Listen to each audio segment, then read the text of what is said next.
Meet the Farmer TV is made possible by Planet Earth Diversified, Melli Productions, and Leslie P. Jenkins Photography and Graphic Design, with additional support from Feast, connecting local farmers, artisan food producers, and consumers.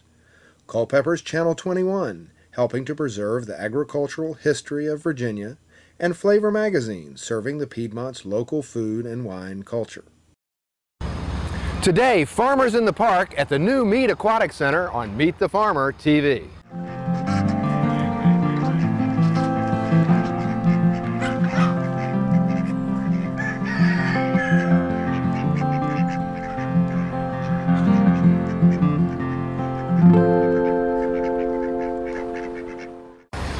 Here we are amid the construction at the new Meade Park Aquatic Center, and we have the opening day of Farmers in the Park, the second city market, Wednesdays from 3 to 7 at Meade Park. Let's go find out what's in season and talk with some of the vendors.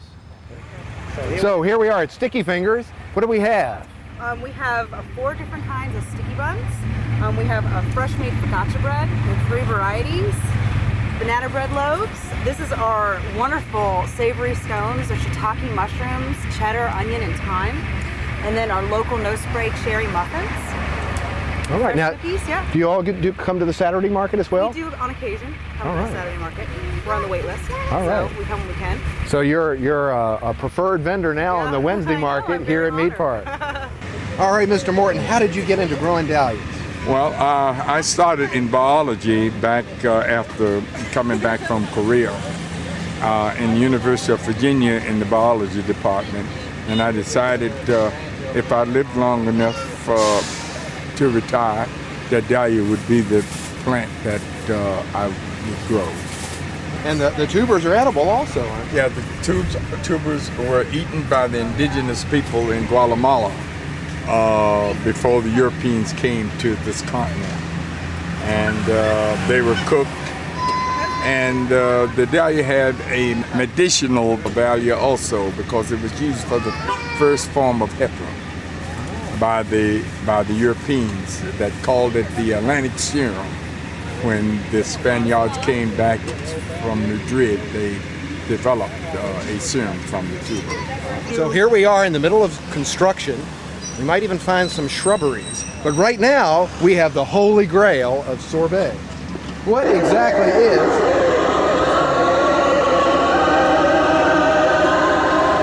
You have found the holy grail. You see that there? Yeah. What do you see? I see a crack. A crackpot standing back here, Mike. This is a crack. I thought you were the crackpot. Look through there. Do you see the light? Yes, I do. I see the light through the crack. That's the hole in the grail. All right. Well, where's the sorbet? It is right here. I have it in a temperature-controlled vault. Got to maintain the temperature so it does not deteriorate. Notice that. What does this say? So it is written, so it must be. Okay. The Holy Grail. Would you like a bite? I would. How about raspberry? Now, if you have too big of a bite, the Vice Squad comes after me. Do they? Too much pleasure. I see.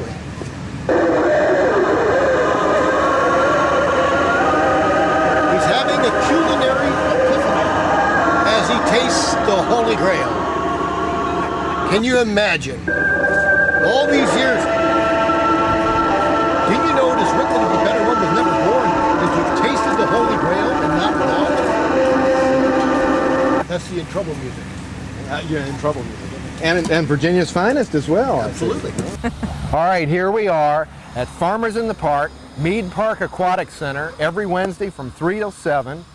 And we have the market manager, Stephanie Malloy. Stephanie, everybody has just been really afraid that this pool construction and everything happening was going to prevent the market. But here we are, opening day. It's happening. It is happening. Well, I think I was as afraid as everyone else.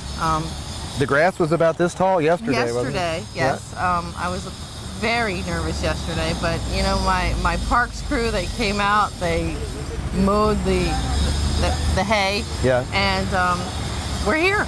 Well, that's great. It's been a challenging day, lots of parking issues, but it's going to have parking issues. So we have a limited number of vendors this year. Yes, we have 25 reserve vendors this year. You have to be a reserve vendor to come in. There's no walk-ins or...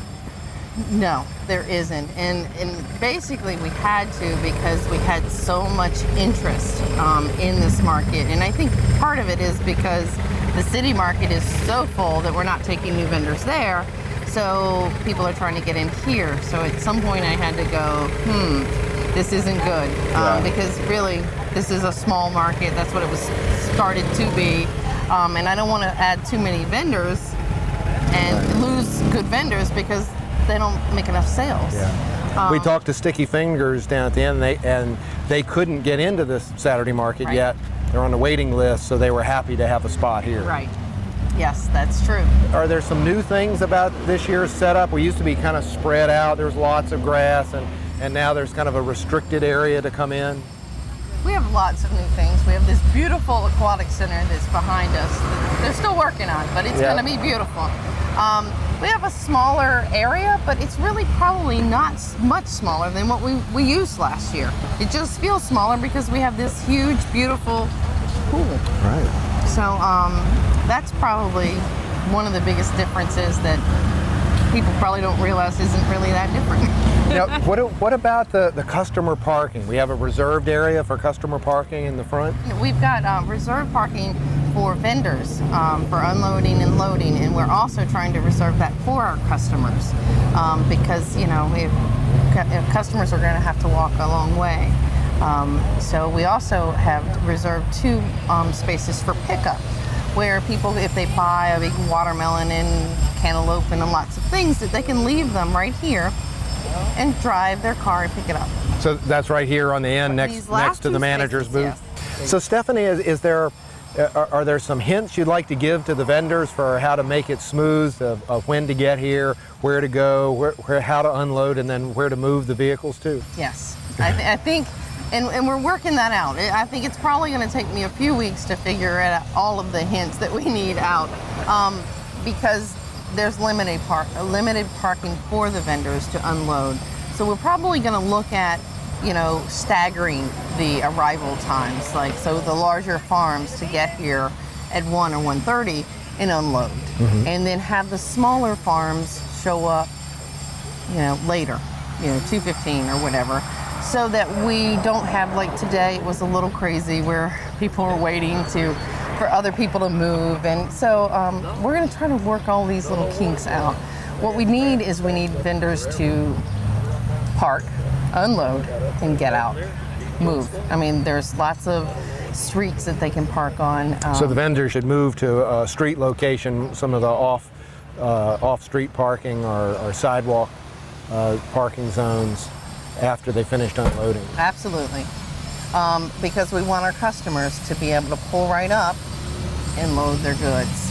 And I'm trying to help with those 2 spaces that we were talking about earlier, but you know, it's only going to help so many. We have a lot of handicapped people that come here, or even, you know, senior citizens that come here that aren't able to walk as far. So we really want this right up front parking for customers. Now, does the city have a bus line or something that stops here so that you could actually ride the city transit? Absolutely. We, I believe, I've heard that the bus line is actually changed for this new aquatic center. So the bus line is going to be coming and stopping right up the road, like right in front of the market. So yeah, the bus is a great way to get here. So people could go to the transfer station, leave their cars down there, ride the CTS to the market, and then not have any of the parking issues. Absolutely. So Stephanie, how should people get some information about how to become a vendor, how to get to the park, what the hours are, all of that sort of detailed information? Is there a website or a telephone number, or how would they get that information?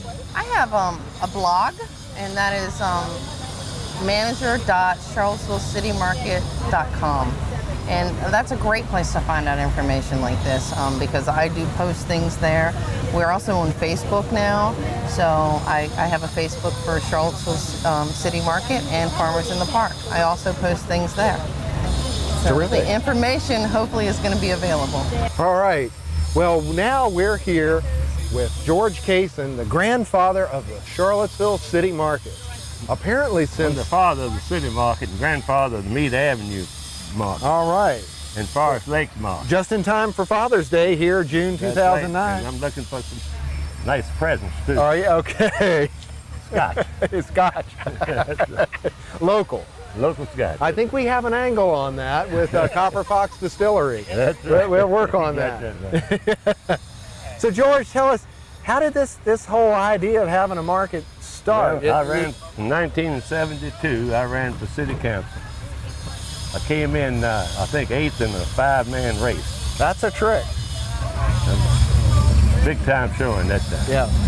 But it was in my platform. And the city manager called me in and asked me about it, and what I had in mind. And I explained it to him, just like the Charlottesville market is, and like this little market. It's like a carnival, you know. People come and meet and relax, buy good produce from me, mainly. Yep. and you, and everybody else. Yeah. But that's what it's all about, and it took off from the get-go. When we first opened it in the city market, it was me and 4 brothers. And we'd unload that truck by 8 o'clock in the morning. Oh my goodness. And then we kept getting more vendors.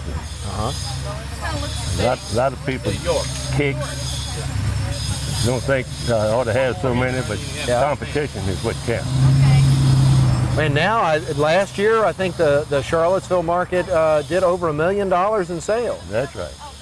So from 4 brothers that emptied a truck in an hour, That's right. we've got an all-day event. Half a day event. Half a day. Half a day event. Yeah, that's just half a day, Half 5 a day, a.m. to noon. That's a farmer's half day. Well, on Saturday mornings, I get up at 2 o'clock, and I stay there until 1, so I don't know how many hours that is. That's half a 3/4 of a day, yeah. Half a day anyway. Yeah. A farmer's half day is from 2 a.m. to 1 p.m. That's right. You told us that there was an article in the Daily Progress about the platform and... Yeah, and it'd be all of the people that ran in them, the 5 candidates had a platform. It was printed in the paper. And do you know when that was printed? The month? Let's see. November, it had to be around September, October, 1972. 72. And so in 73, even though you didn't win the city council... Well, no, we put it together in the winter of 72 and 73. Okay. And opened it in the spring. And where did it first open? Old Lane High School building. They got apartment buildings right now. We're a block from where it is now. Then they left there and went over to Jefferson School. And the Carver Rec Center. Yeah, that was Jefferson School, Carver Rec Center, right in that little then park. from there back where it is now. And we need 10 acres somewhere. We need 10 acres. You know where that's going to be? I'm not sure. But the city has been looking for a spot to make it permanent for a long time, and they really haven't. I mean, we're kind of squeezed in here today with a they take the aquatic bricks complex. up on the mall, sow some grass and stuff. That'd be a good. That would be. It might have saved some money on those $1 million bricks too. I think it was $7 million. $7 million worth of bricks. Yeah, that's right. And it could have been just a sodded farmer's market. That's right. So with your help and the city manager's request, the farmer's market got started. And what was the opening year? 1973. 1970. The spring of 1973. Spring. It wasn't probably May. It was May. Now they do it in April. And now 36 years later, we're running April all the way through to December. Through December. Yeah. But where the site is, through October. Right. No, they're going to stay at the same site. Oh, are they? Yeah, we get to stay in the same lot all the way through till December. Oh, good. They're not going to move down on the lawn. We may do $2 million this year. Yeah, they might. That's right. We might have to start working full days. I don't know if I can get up any earlier on Saturday morning. They ought to shoot a man when he gets 60 and he won't have to go through all this hard work. That's right. How old are you now? Oh, you don't want to know. I'm 52. You got 8 years, man. That 8 years? I get to retire in 8 years? The bank says I got to live to 102 just to pay them. We're going to shoot you in 8 years. So we're here with Robin Brown, and I guess you just like have a little garden out behind the apartment in Charlottesville or something, and you just some extra produce. But I understand you retired twice now. You farmed. This is multi-generational, right? Your dad farmed, and you started farming, and then you retired from farming and went and ran the gardens up in Monticello, and then retired again and went back to farming. Yeah, I wanted to get back in the real world, you know. I had enough of show business farming. I wanted to really farm. So I've been doing it 40 years. 40 years? Yeah. Yeah. I don't look that old, do I? No.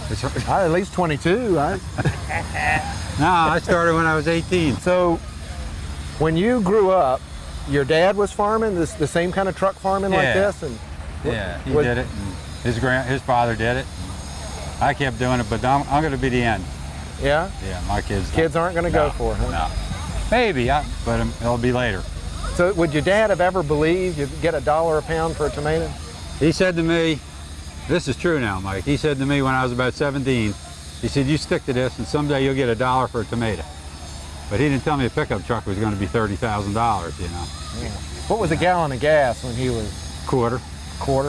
I got a John Deere tractor home, a 2-cylinder that he bought brand new for $650. It's a brand new tractor. Still running? Still running. I use it. Yeah. And it's 1938 and it's got the original tires on the back. So that shows you something. That wouldn't work today, would it? You have to get a new one every 4 years or they just automatically fall apart. Yeah. Well, tell me now, what do you have here? Give us an idea of what you're growing, and then maybe you can take us out and give us a tour of the, operation. You don't recognize this stuff, huh? No, I don't. No. These are beets, red beets. Yeah, we have this problem that all of ours are little tiny things, like the squash I showed you with the flowers last week. And mine never get that big. Yeah, but you're into that little stuff, I noticed that, yeah. I guess I shouldn't be picking them. Yeah, you've waited like 2 days, they'll be bigger, Mike. Really? Yeah. They don't keep growing in the box? No. Once you pick them, that's it. Yeah. This is just the typical truck farm of vegetables, the early stuff, beets. Now you're doing some pretty intense production, right? You do raised beds with plastic culture and some drip tape. Drip irrigated. Yeah. Yeah, we've covered some of that down at Petersburg, where they show the machines laying the plastic and the tape together. Yeah, I can show you that. But mine's a small operation. They probably had like a 4-row layer or something, didn't they? No, they're doing 1 row. 1 row layer. Laid the drip tape at the same time. Mm-hmm. Yeah, that's what I do. And they had students with them driving sideways. Yeah, well, my rows are plenty crooked too. What happens is when you're laying the plastic, if you had to help, you'd have a guy following you because my ground's rocky in places. Yeah, and it pulls that. Well, if a rock gets where the cover is throwing over. Yeah. You're going down a row about 600 feet, you turn around, one edge ain't covered. Yep. Now you got a job, Now we tried paper. Yeah. We were going to be real environmental and we were going to do paper and that rock just means rip. Yep. And you start all over. I see that. I don't see them selling that anymore. I don't think it doesn't stretch, so the slightest little turn it tears. See, all the stuff I use is photodegradable. All the plastic, but still, it's photodegradable, not biodegradable. So if it's buried, it doesn't degrade. Oh. So you got to disc the heck out of it at the end of the year. Bring it up, and still some isn't. I mean, there's still little pieces all over my ground. Yeah. But I don't know. It will go away eventually. But I don't know how long it'll take. So that means if it's exposed to the sunlight, it'll break down. Right. But if it's covered with the soil, it's going to stay. Exactly right. So it lasts a season okay to keep the weeds. It'll last a season. Yeah. And it has different day lengths. You can buy, there's like 3 different day lengths. There's 90 days, 120, 150. Like with peppers or eggplants, something you're going to pick the whole season, you go with 150. I usually go with in between with 120. Now one time I bought a lot of it and laid a lot of it, and the degradation they call it, the stuff that makes it degrade, they had done it wrong. And it degraded in 3 weeks. 3 weeks? 3 weeks. And by hard luck, I had planted a lot of tomatoes in it already. So, it's all. So now, there's no way to cultivate it. They look like my tomatoes. No, but we One had tomato, 5 weeds. we had we had to buy straw and lay around them all. Oh, yeah? You know, but I called the guy and he gives you a disclaimer, you know, when you buy it. So, but I didn't want to do anything to him. I just wanted to find out tell what him the heck stuff was happened. worthless, Yeah, it you didn't know. work. And I still got some at home if you want some. I got about 10 rolls of it. All right. Yeah. The straw took the place of the plastic. So you just put a straw mulch A down. straw mulch. It doesn't work as good because straw cools the ground. The black plastic warms the ground, but Yeah. for later tomatoes it'd be all right, but still we had to do something. Because if you didn't lay plastic over them, I'd plant them in on 4.5-foot centers. I can cultivate them with my little 1-row tractor and hoe them. But when you lay the plastic, now you can't get you're off out of it. Well, you know what? Last year, a watering party, they got some contaminated straw. I heard that. And it had atrazine or something. 2,4-D. And it killed all their tomatoes. Yeah. So farming's just a piece of cake. Oh yeah. If it wasn't for the weeds and the bugs and the disease, it'd be easy. Yeah. You know. Now, how long have you been at the market? Charlottesville? Only one longer is George Kaysen. I think I've been there since '81. 81. Yeah. I think we started '83. Yeah, I'm just. Yeah. When was it '83 when it moved to the Carver Rec Center? Yeah. No. I don't know. I'll tell you the truth. I can't remember when. I can't either. George would know. He's the grandfather of the market. You know? Yeah, we talked to him about that. Yeah. Also, this is the first time you've done this Wednesday market. Yeah. Yeah. Well, I was working at that other job, and now I'm full time, so I'm going to 4. 4 markets a week. Which 4 markets do you go to? Here, Louisiana, Charlottesville. Saturday, yep. And I go to Bridgewater twice a week. I should say 5, but it's really 4. You know. So what's coming up? Well, tomatoes, sweet corn, cantaloupes, watermelons, peppers. You know. Groundhog? Tell us where your farm is. Fork Union. Fork Union. Louisiana County. Yeah. And you got an extra long growing season, right? Yeah, I guess. And you have like a huge well. It was the well for the whole town or something? Yeah, I got a good well and I got a good brook. And, you know, I only really doing this on maybe 10 acres. Yeah. The rest of it's hayland or CRP ground, you know. So as soon as you pack up from here, you go home and run around on the ATV and turn all the pumps on, right? Not today. Not Normally, yeah. We've got a little rain this spring, didn't we? Yeah, too much. Yeah. Feast or famine. Yeah. But, you know, my father used to say a dry year will scare you to death, but a wet year will starve you to death. You know, a wet year is worse than a dry year always. Yeah. Now, did his father farm too? Uh-huh. So this is 3 generations? Yeah. My father died before he never seen all this plastic that we use today, you know. The kind of farming I do. So he gave you a hoe when you were 4 years old? Everything was, you know, there wasn't no plastic mulch strip irrigation. It was all old-time stuff, you know. You know, plastic has changed a lot of farming. You know. That sounds like the asses and elbows. Huh? Yeah. So there you have it, Farmers in the Park at the Meade Park Aquatic Center here in downtown Charlottesville every Wednesday, 3 to 7 p.m. Thank you for joining us for Meet the Farmer TV.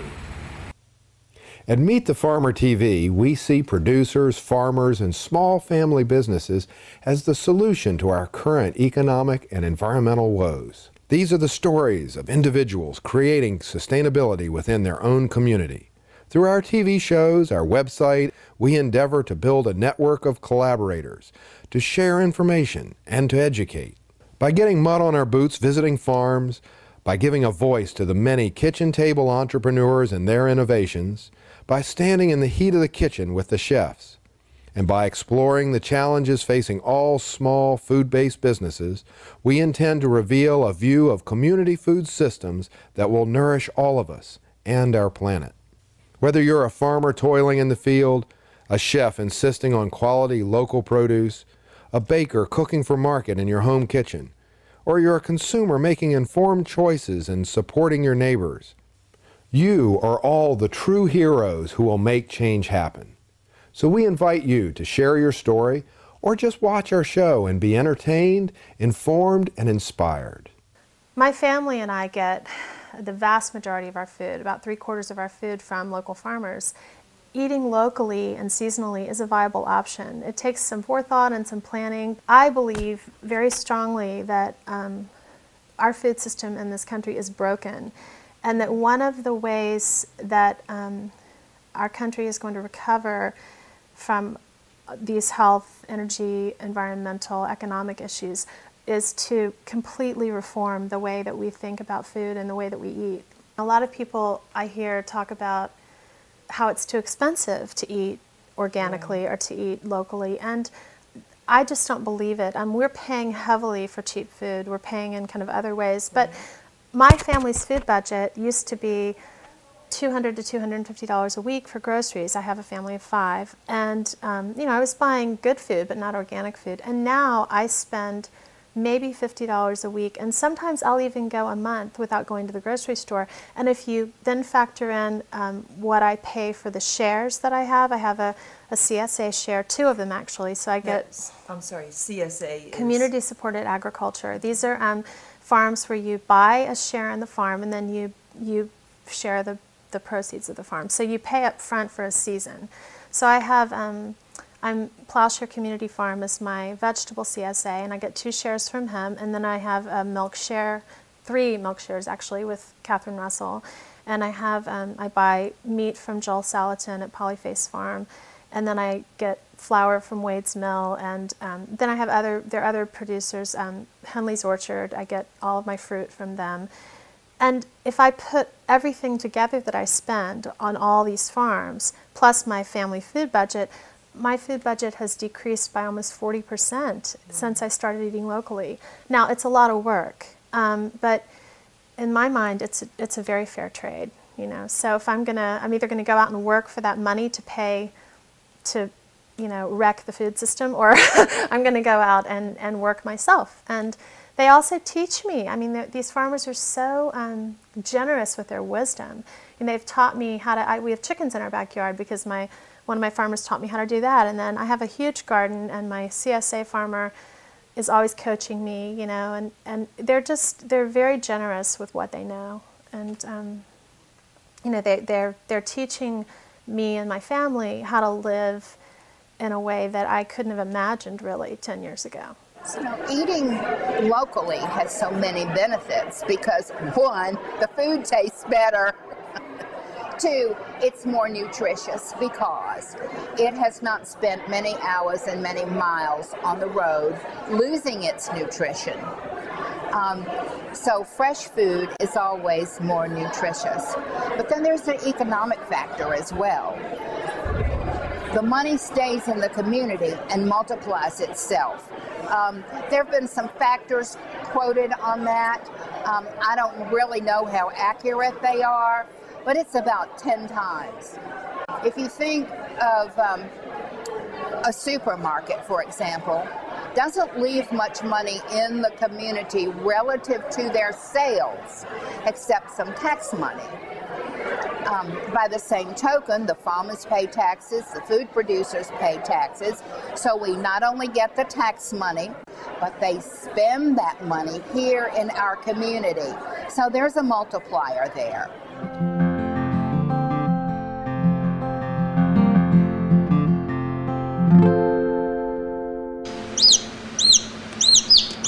Meet the Farmer TV is made possible by Planet Earth Diversified, Melli Productions, and Leslie P. Jenkins Photography and Graphic Design, with additional support from Feast, connecting local farmers, artisan food producers, and consumers.